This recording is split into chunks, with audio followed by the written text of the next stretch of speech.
Hello, everyone. Let's continue on with A Thousand Boy Kisses by Tillie Cole. The sound of rustling woke me.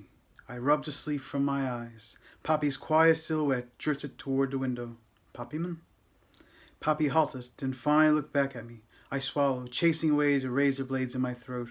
As Poppy came to stand before me, she was wearing a thick parka coat over track pants and a sweater. A backpack lay at her feet. I frowned. It was still dark. What are you doing? Poppy made her way back to the window, looking back to playfully ask, "Are you coming?" She grinned at me and my heart cracked. It splintered at how beautiful she was. My lips curved upward at her infectious happiness, and I asked again, "Where the hell are you going?" Poppy pulled back the curtain and pointed at the sky. "To watch the sunrise." She cocked her head to the side as she looked at me. "I know it's been a while, but did you forget I did this?" A wave of warmth flowed through me. I hadn't forgotten. Getting to my feet, I allowed myself a small huff of a laugh. I immediately stopped. Poppy noticed, and sighing sadly, she walked back to me. I glanced down at her, wanting nothing more than to wrap my hand around the nape of her neck and take her mouth with my own. Poppy studied my face, then took my hand. Taken aback, I stared down at her fingers wrapped around mine. They looked so small as they gently squeezed my hand. "It's okay, you know," she said. "What?" I asked, edging closer.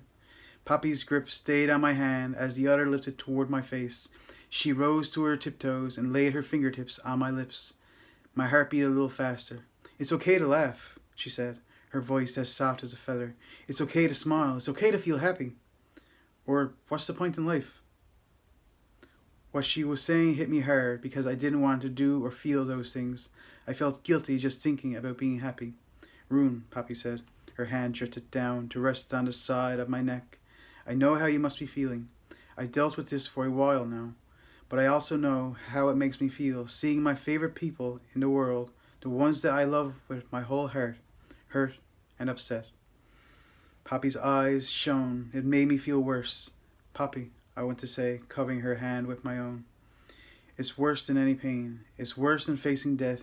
Seeing my illness leech the joy from those I love is the worst thing of all." She swallowed, drew in a soft breath, and whispered, "My time is limited. We all know that. So I want that time to be special." Poppy smiled, and it was one of her wide, bright smiles, the kind that could make even an angry guy like me see a sliver of light, as special can be. And so I smiled. I let her see the happiness she brought out in me. I let her see that those words, the words from our childhood, had broken through the dark, at least for the moment. "Freeze," Poppy suddenly said. I did. A slight giggle left her throat. "What?" I asked, still holding her hand. "Your smile," she replied, and playfully dropped her mouth as if in shock. "It's still there," she whispered, dramatically. "I thought it was a mythical legend, like Sasquatch or the Loch Ness Monster, but it's there. I witnessed it with my own eyes." Poppy framed her face with her hands and batted her eyelashes in exaggeration. I shook my head, fighting a real laugh this time. When my laugh had calmed, Poppy was still smiling at me. "Only you," I said. Her smile softened. Inching down, I pulled the collar of her coat closer to her neck. "Only you could make me smile." Poppy closed her eyes just for a moment. "Then that's what I'll be doing, as much as I can." She looked into my eyes. "I'll make you smile." She rose higher onto her toes until our faces were almost touching. "And I'll be determined." A bird chirped outside, and Poppy's gaze drifted to the window. "We have to go if we want to catch it," she urged, then stepped back, breaking our moment. "Then let's go," I replied, and pulling on my boots, I followed her. I picked up her bag and threw it over my shoulder. Poppy smiled to herself as I did. I slid open the window. Poppy dashed to her bed. When she came back, she was holding a blanket in her hands. She glanced up at me. "It's cold this early." "That coat won't be warm enough," I asked. Poppy held the blanket to her chest. "This is for you." She pointed to my t-shirt. "You'll be cold in the grove." "You know I'm Norwegian, right?" I asked dryly. Poppy nodded. You're a real-life Viking. She leaned in. And between you and me, you're really good on adventures, as predicted. I shook my head in amusement. She rested her hand on my arm. But Rune, yes? Even Vikings get cold. I nudged my head toward the open window. Go on, or we'll miss the sun. Poppy slid through the window, still smiling, and I followed behind. The morning was cold, the wind stronger than the night before. Poppy's hair whipped out her face, concerned that she was cold, and that it might make her sick. I reached for her arm and pulled her to face me. Poppy looked surprised until I lifted her heavy hood and pulled it up over her head. I tied the strings to secure it in place. Poppy watched me the whole time. My actions were slowed under her rapt attention. When the bow was tied, my hand stilled, and I looked deeply into her eyes. Rune, she said after several strange seconds of silence. I tipped my chin, quietly waiting for her to continue. I can still see your light. Beneath that anger, you're still there.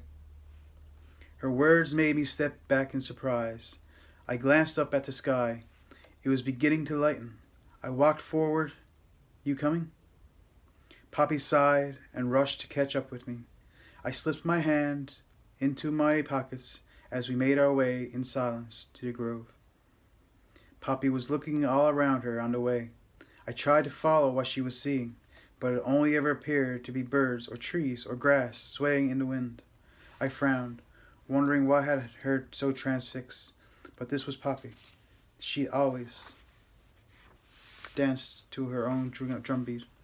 She always seemed more going on in the world than anyone else I knew. She saw the light piercing the dark. She saw the good through the bad. It was the only explanation I had for why she hadn't told me to leave her alone.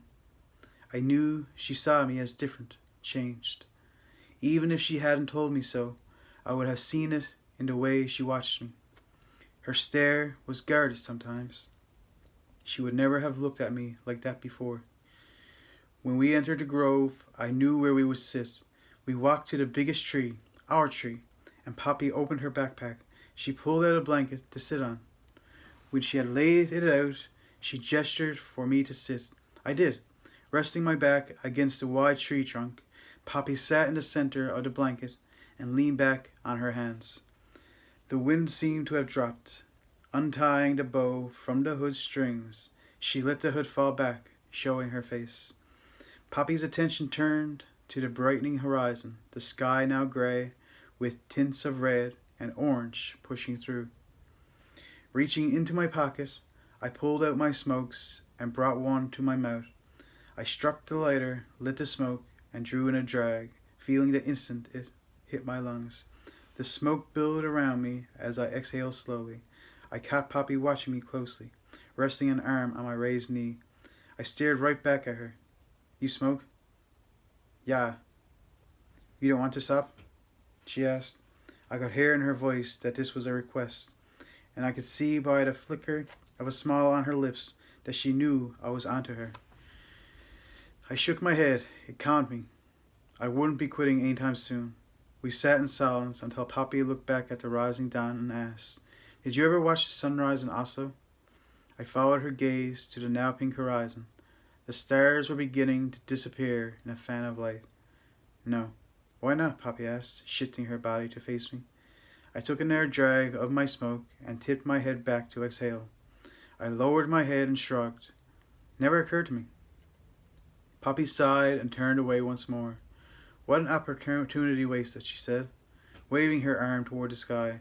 I've never been out of the U.S., never seen a sunrise anywhere else. And there you were, Norway, and you never rose early to watch the new day roll in. Once you've seen one sunrise, you've seen them all, I replied. Poppy shook her head sadly. When she looked at me, it was in pity. It made my stomach turn. That's not true, she argued. Every day is different. The colors, the shades, the impact on your soul. She sighed and said, Every day is a gift, Rune. If I've learned anything from the last couple of years, it's that. I was silent. Poppy tipped her head back and closed her eyes. Like this wind, it's cold because it's early winter, and people run from it. They stay inside to keep warm, but I embrace it. I cherish the feeling of the wind on my face, the heat of the sun on my cheeks in the summer. I want to dance in the rain. I dream of lying in the snow, feeling its coldness in my bones. She opened her eyes. The crest of the sun began to inch into the sky. When I was getting treatment, when I was confined to my hospital bed, when I was in pain and going crazy from every aspect of my life, I would get the nurses to turn my bed to the window. The sunrise each day would calm me. It would restore my strength. It would fill me with hope. A trail of ash dropped onto the ground beside me. I realized that I hadn't moved since she started talking. She faced me and said, "When I used to look out of that window, when I was missing you so much that it hurt worse than the chemo, I would stare at the breaking dawn and I would think of you. I would think of you watching the sunrise in Norway, and it would bring me peace." I said nothing. Were you happy even once? Was there any part of the last 2 years where you weren't sad or angry? The fire of anger that set in my stomach flared to life. I shook my head. "No," I replied, as I flicked my dead smoke to the ground. "Rune," Poppy whispered. I saw the guilt in her eyes. "I thought you'd move on eventually." She lowered her eyes, but when she looked up again, she completely broke my heart. "I did it because we never thought I would last this long."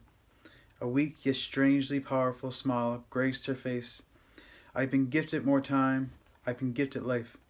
She breathed in deeply. "And now, to add to the miracles that keep coming my way, you returned." I turned my head, unable to keep calm, unable to balance Poppy talking about her death so casually and my return so happily.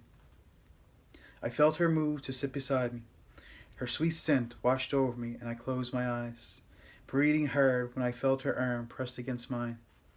Silence again hung between us, thickening the air. Then Poppy laid her hand over mine.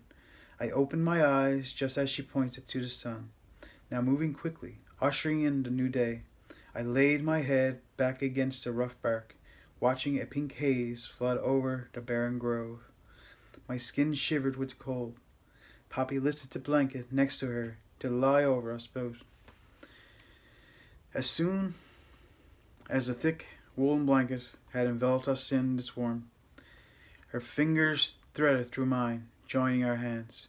We watched the sun until daylight fully arrived. I felt the need to be honest. Pushing aside my pride, I confessed. "You hurt me." My voice was coarse and low. "Broke my heart." Poppy stiffened. I didn't look into her eyes. I couldn't. Then I added, "You completely broke my heart." As the thick clouds cleared, the pink sky turned to blue. As the morning settled in, I felt Poppy move. She was wiping away a tear. I winced, hating the fact that I had upset her. But she wanted to know why I was pissed 24/7. She wanted to know why I never watched the damn sunrise. She wanted to know why I had changed. That was the truth, and I was learning real fast that sometimes the truth was a bitch. Poppy sniffed back a sob, and I lifted my arm and wrapped it around her shoulders. I expected her to resist, but instead she fell gently against my side. She let me hold her close. I kept my attention on the sky, clenching my jaw as my eyes blurred with tears. I held them back. "Rune," Poppy said. I shook my head. "It doesn't matter." Poppy raised her head and turned my face to hers, her hands on my cheeks. "Of course it matters, Rune. I hurt you." She swallowed her tears. "It was never my intention. I desperately wanted to save you." I searched her eyes and I saw it. As much as it had hurt me, as much as her abrupt silence had destroyed me, sent me spiraling into a place I didn't know how to fight free from, I could see that it was because she had loved me, had wanted me to move on. "I know," I said, holding her closer. "It didn't work." "No," I agreed, then pressed a kiss on her head. When she looked up at me, I brushed the tears off her face. "What now?" she asked. "What do you want to happen now?" Poppy sighed and looked up at me through determined eyes. "I want the old room back." My stomach sank and I edged backward. Poppy stopped me. "Rune." I'm not the old Rune. I'm not sure I will ever be the old Rune again.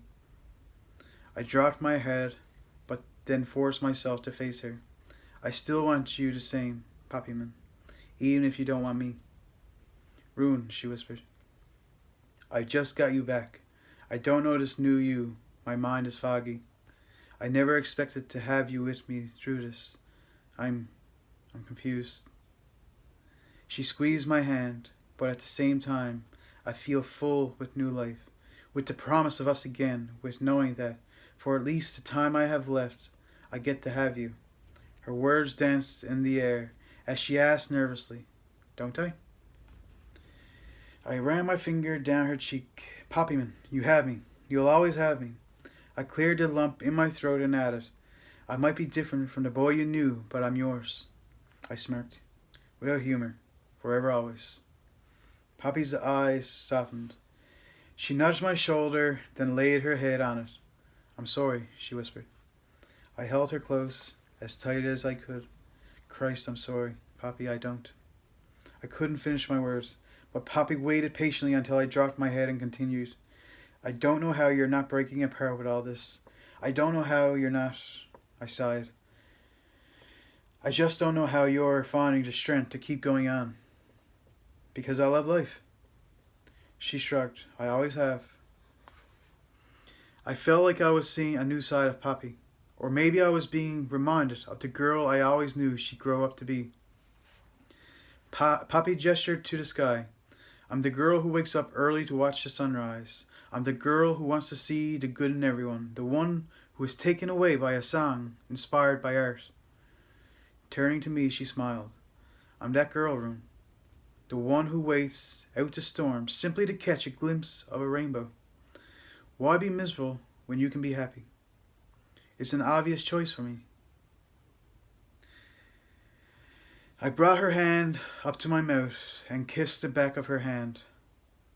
Her breathing changed, the tempo racing to double speed.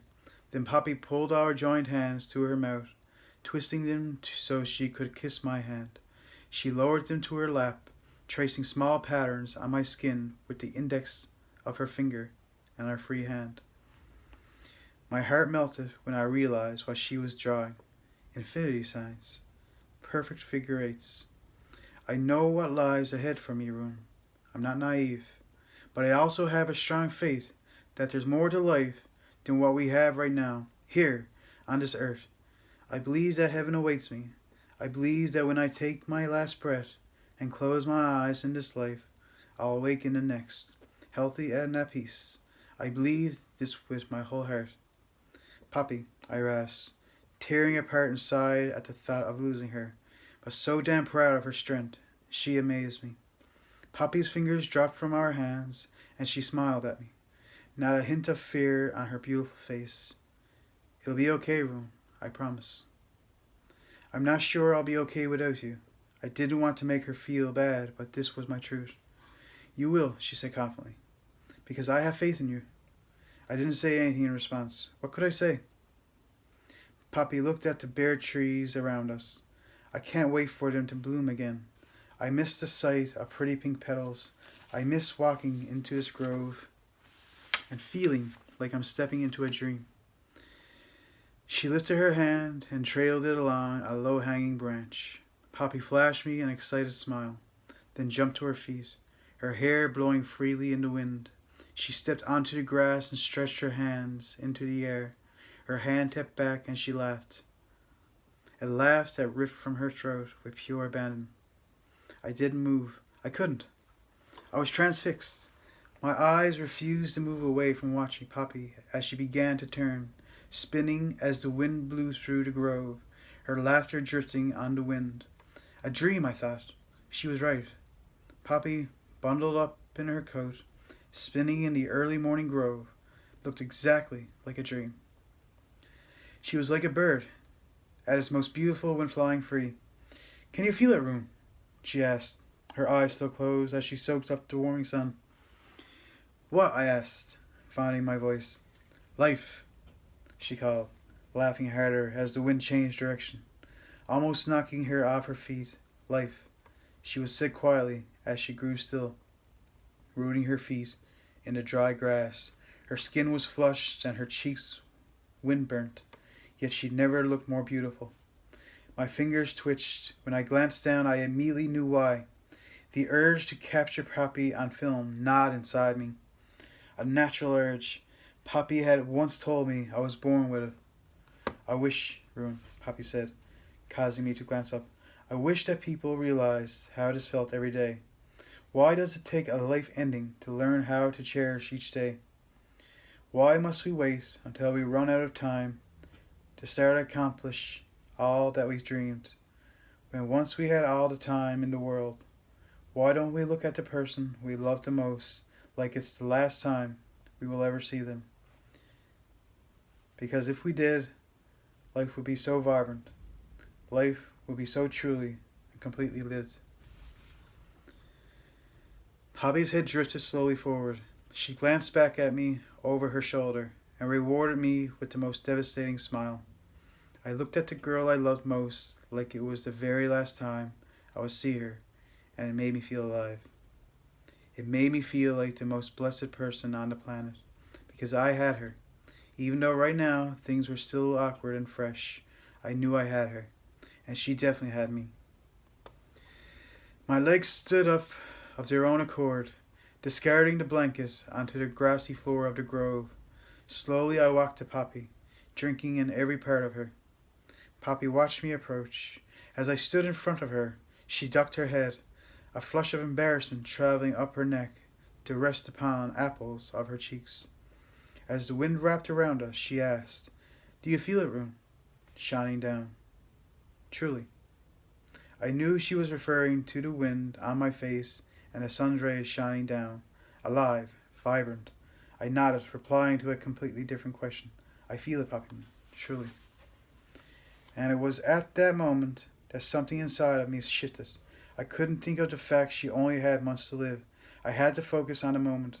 I had to help her feel as alive as possible.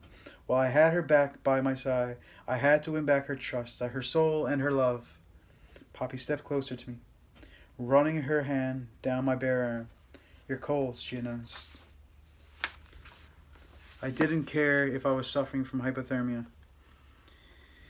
Pushing my hand to the nape of her neck, I leaned in, watching her face for a sign this move wasn't wanted. Her green eyes flared, but it wasn't in resistance.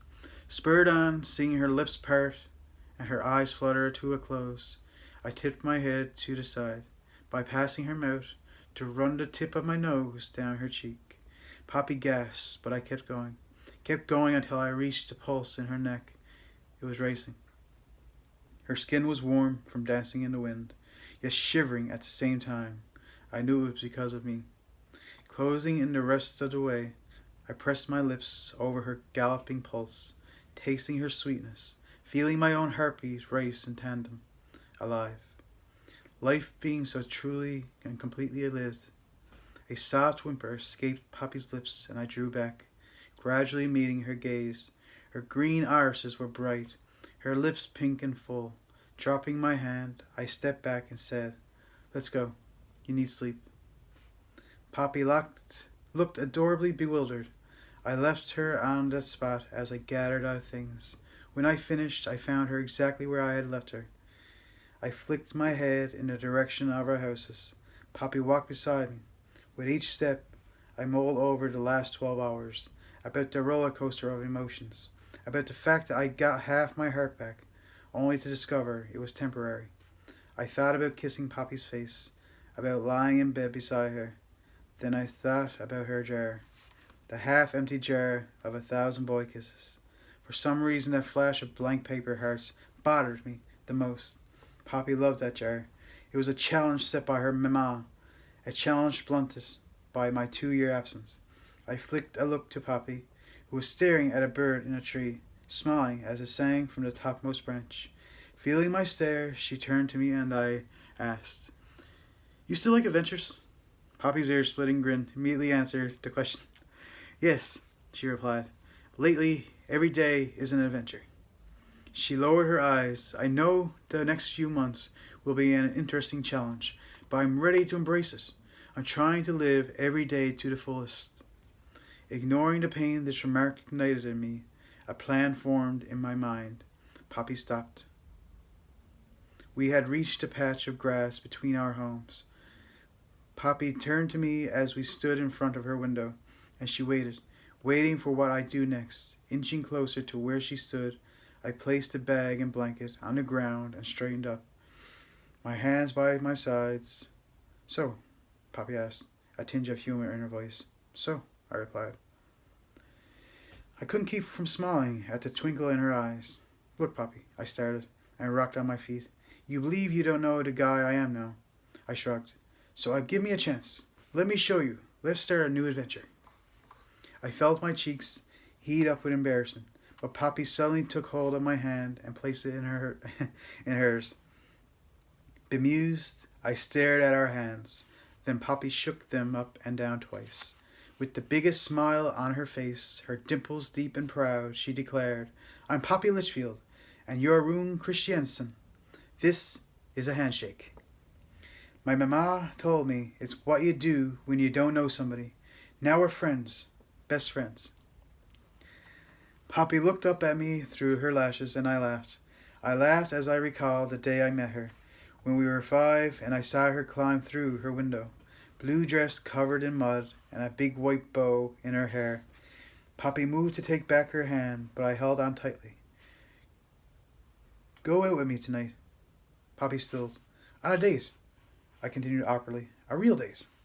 Poppy shook her head in disbelief. "We never really went on a date before, Rune. We always just were." "Then we'll start now.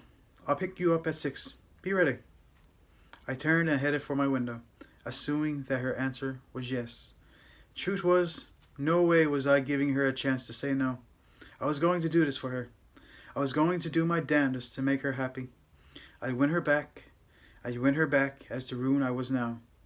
There was no choice. This was us. This was our new adventure. One that would make her feel alive. That's it for this video, but I hope to see you again in the next video. So bye for now.